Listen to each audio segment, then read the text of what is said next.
শহরে নির্মীয়মান ২০০ আসন বিশিষ্ট যুব আবাসের নির্মাণ কাজ শনিবার পরিদর্শন করেন রাজ্য সরকারের যুব বিষয়ক ও ক্রীড়া দপ্তরের মন্ত্রী টিঙ্কু রায়। কৈলাসহর পৌর পরিষদের ১৪ নম্বর ওয়ার্ডে গড়ে ওঠা এই প্রকল্পের অগ্রগতি খতিয়ে দেখেন তিনি। পরিদর্শন শেষে মন্ত্রী টিঙ্কু রায় জানান, নির্মাণ কাজ দ্রুত গতিতে এগিয়ে চলছে। আসন্ন দুর্গাপূজার সময়ে যুব আবাসটির উদ্বোধনের লক্ষ্যে কাজ করা হচ্ছে।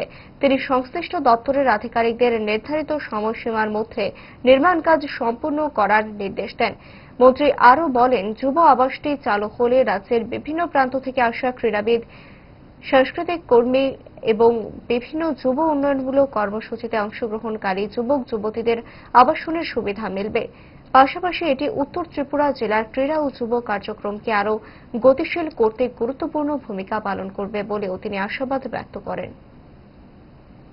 আমাদের কৈলাসহরে যুব আবাসের কাজ শুরু হয়েছে বেশ কিছুদিন হলো, তো তার কাজ আজকে আমরা আবার পুনরায় দেখতে আসলাম।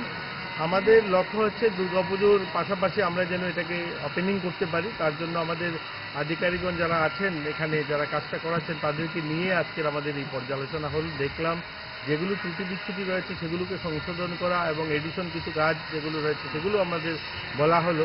আমরা চাইছি দুটো যুব আবাস একসঙ্গে, উদয়পুর এবং কৈলাসের দুটো যুব আবাসকে দুর্গাপুজোর পাশাপাশি আমরা এগুলোকে যেন উদ্বোধন করতে পারি। এটা নিয়েই আজকের আমাদের এই ভিজিট।